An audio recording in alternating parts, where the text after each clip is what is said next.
6h, première édition d'Europe Matin avec Fanny Marceau. Bonjour Fanny. Bonjour Lionel, bonjour à tous. Une poignée de main, quelques regards appuyés et la page semble tourner hier, premier jour à Alger pour Emmanuel Macron. Après 2 heures de tête-à-tête, le chef de l'État et son homologue algérien Abdelmadjid Tebboune ont tenu une conférence de presse commune. Jacques Serret, vous êtes l'envoyé spécial d'Europe 1 en Algérie où vous suivez ce déplacement du président français. Emmanuel Macron est venu chercher la réconciliation. Il l'a déjà obtenue. Oui, comme si la brouille diplomatique était tombée aux oubliettes, Abdelmadjid Tebboune, qui a privilégié la langue arabe pour s'exprimer, parle d'entretiens fructueux, francs et se montre optimiste pour l'avenir. Je ne peux qu'apprécier les résultats encourageants de votre visite en Algérie. Cela permet de tracer des perspectives prometteuses pour le rehaussement du partenariat exceptionnel qui unit nos deux pays. Même enthousiasme chez Emmanuel Macron. Je veux voir dans ce moment une page nouvelle qui s'écrit de la relation bilatérale. Et donc je veux vous remercier, Président, pour votre amitié, votre franchise et surtout pour l'ambition partagée. Mais pas encore d'avancée concrète sur la question centrale des visas et des laissez-passer consulaires. Le locataire de l'Elysée renvoyant ce sujet à la suite de la visite. Plusieurs éléments seront au cœur nos travaux. D'abord, donc, clarifier, simplifier notre cadre de mobilité l'un et l'autre. Et je crois que nous avons dessiné des lignes claires. Seule annonce notable à ce stade, la création d'une commission mixte composée d'historiens français et algériens pour regarder l'ensemble de la période allant du début de la colonisation à la fin de la guerre d'Algérie. Jacques Serret, envoyé spécial d'Europe 1 en Algérie. Et avant de partir pour l'Algérie, Emmanuel Macron s'est livré à un exercice assez particulier hier, un discours devant les recteurs d'académie à une semaine de la rentrée scolaire. Un discours qui pose question. Le chef de l'État a-t-il voulu damer le pion à son ministre de l'Éducation nationale, Pap Ndiaye, qui s'est exprimé hier soir sur France 2, mais dont les propos, Arthur Delaborde, avaient déjà été déflorés par le président de la République. C'est lui qui a fixé les orientations de cette rentrée scolaire. Oui, le président s'est en quelque sorte transformé en super ministre de l'Éducation nationale avec des annonces à la clé comme l'extension du pass culture au collège dès la classe de 6e. Il a aussi confirmé des promesses. Aucun professeur embauché sous les 2000 € nets par mois. Mais face à une école qu'il a décrite comme plus à la hauteur avec des élèves malheureux, des professeurs désabusés et des parents inquiets, c'est surtout une révolution culturelle qu'Emmanuel Macron a appelée de ses voeux. Plus d'autonomie pour les établissements pour que chaque école bâtisse son projet. Intervention très nourri donc devant les pontes de l'Éducation nationale qu'il écoutait religieusement. C'est d'ailleurs la première fois qu'un président de la République se livrait à cet exercice traditionnellement réservé aux ministres. Mais alors Arthur Pap Ndiaye a-t-il réellement la main sur la politique éducative ? Effectivement, certains syndicats y ont vu la démonstration de la volonté d'Emmanuel Macron de reprendre la main sur le sujet de la rentrée et de tutorer son ministre, Pap Ndiaye, qui peine à s'affirmer depuis qu'il est installé rue de Grenelle. En mai dernier, cet intellectuel novice en politique était arrivé avec la double étiquette d'anti-Blanquer et d'homme de gauche. 3 mois après, la rupture promise à l'époque semble loin. Et lorsqu'on se penche sur la composition de son cabinet, la continuité saute aux yeux entre anciens collaborateurs de Jean-Michel Blanquer et proches du chef de l'État. Un entourage qui semble le cadrer et le tenir à bonne distance de la presse lors de ses déplacements. Pour le moment, Pap Ndiaye a surtout opté pour la discrétion et lors de ses rares prises de parole, il s'est souvent montré très consensuel. Arthur Delaborde du service politique d'Europe 1. 6h et bientôt 5 minutes sur Europe 1. Dans l'actualité à l'étranger, la centrale nucléaire de Zaporijjia désormais déconnectée du réseau national ukrainien. Des incendies ont endommagé les lignes électriques de la centrale, de quoi renforcer les craintes d'un accident nucléaire dans la plus grande centrale européenne. Les États-Unis soupçonnent la Russie de vouloir détourner l'énergie produite par la centrale, un projet qui serait inacceptable selon Washington. Et pendant ce temps, Vladimir Poutine renforce ses effectifs militaires. Oui, 6 mois après le début de la guerre en Ukraine, le président russe a signé un décret hier pour augmenter de 10% le nombre de soldats mobilisables.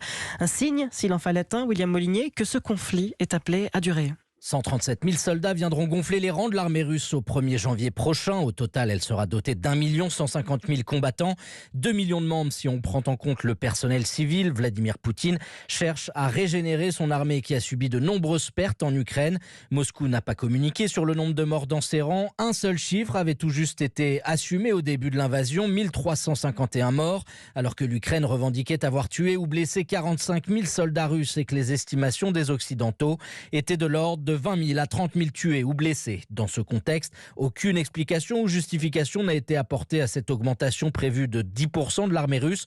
Le Kremlin s'est toujours gardé jusqu'à présent de prononcer la mobilisation générale, ce qui reviendrait à reconnaître que la Russie est en guerre contre l'Ukraine, alors qu'il y a quelques semaines encore, Vladimir Poutine jurait, je cite, que l'opération militaire spéciale se déroulait comme prévu. William Molinier. En France, le chômage en légère hausse le mois dernier, 20 300 demandeurs d'emploi en plus. Et c'est dans ce contexte que démarrent aujourd'hui les négociations sur la réforme de l'assurance chômage. Le ministère du Travail va recevoir les organisations syndicales et patronales.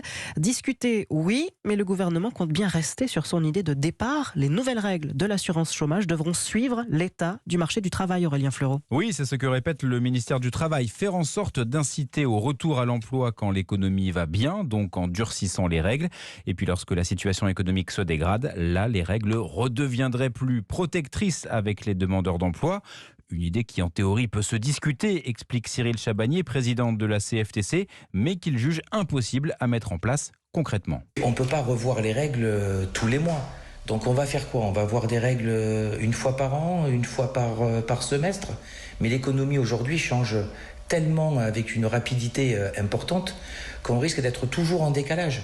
On va peut-être durcir des règles à un moment donné et le temps de les mettre en place, l'économie se sera retournée. Il sera en revanche plus simple d'acter la prolongation d'1 an du système d'indemnisation actuel.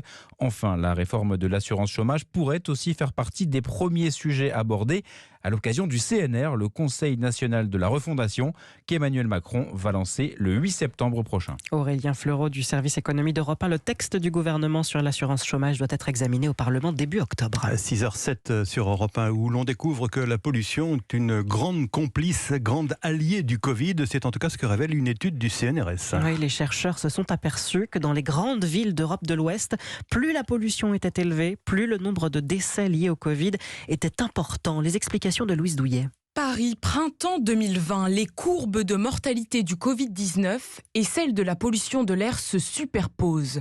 Pour Jean-Baptiste Bernard, directeur de recherche au CNRS, à l'origine de cette étude, la corrélation est évidente. Plus nous avons des pics de pollution aux particules fines, plus on va avoir dans la semaine qui suit une augmentation très forte de la mortalité liée à la Covid. Et à contrario, lorsque le pic de pollution va s'arrêter, 1 à 2 semaines après, on voit une descente importante de la mortalité. Ce phénomène d'évolution de la Covid par rapport à la pollution semble universel. À Paris, comme dans 31 autres villes de l'ouest de l'Europe, le phénomène se confirme et s'explique même scientifiquement. Isabella Anessi Maessano est directrice de recherche à l'INSERM. La pollution a permis au Covid de pénétrer dans les poumons des gens et c'est là que le Covid fait des dégâts. Il y a une pénétration accrue du virus parce que les muqueuses sont fragilisées par la pollution. Plus 10% de mortalité par microgramme par mètre cube de particules fines supplémentaires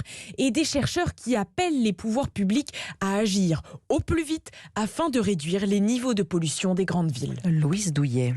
Du rouge. Samedi et dimanche, Bison Futé ne voit que du rouge dans le sens des retours sur les routes. Il va falloir s'armer de patience. La situation ne s'améliore légèrement que dimanche, sauf en Auvergne-Rhône-Alpes. Alors dans ces conditions, ma chère Fanny, je vous propose de prolonger encore les vacances. Le temps que ça se tasse, profitons encore un peu de notre série de l'été au camping de Martigues. C'est le dernier épisode aujourd'hui, donc on va bien en profiter. Dernière soirée, et quelle soirée! On a chanté, dansé, rigolé, c'est un grand moment auquel a participé Nina Pavant. Impossible de partir du camping sans l'incontournable dernière soirée. Justement, je vois Tsuna, le chef des animateurs, qui passe en voiturette avec Mathilde pour annoncer. On terminera la soirée par un blind test géant. On vous attend très très nombreux ce soir à 21h pour la soirée blind test et soirée dansante au niveau du City. À tout à l'heure. Alors c'est parti, soirée blind test. À ma gauche, on a les big boss de la night contre les chouchen à droite. Alors avant de commencer, un petit échauffement de voix pour tout le monde.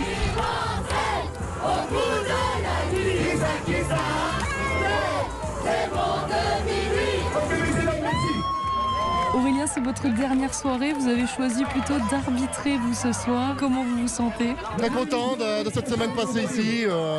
Vous venez régulièrement? Vous êtes un habitué? C'est la première année qu'on vient. Qu'est-ce qui vous a plu ici? L'ambiance, des animateurs, des gens particulièrement aussi. Ça va, vous connaissez les chansons? Il y a des chansons que je connais pas, il y a des chansons que je connais. Si j'aurais joué, j'aurais été du côté de Ryan. À l'année prochaine, mon ami, on est parti. Et oui, à l'année prochaine pour la revanche.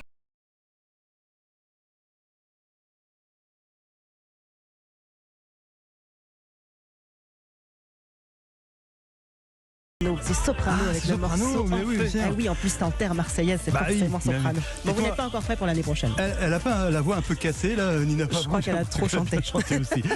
Merci, c'était le journal de Fanny Marceau tout à l'heure, Fanny. Tout à l'heure.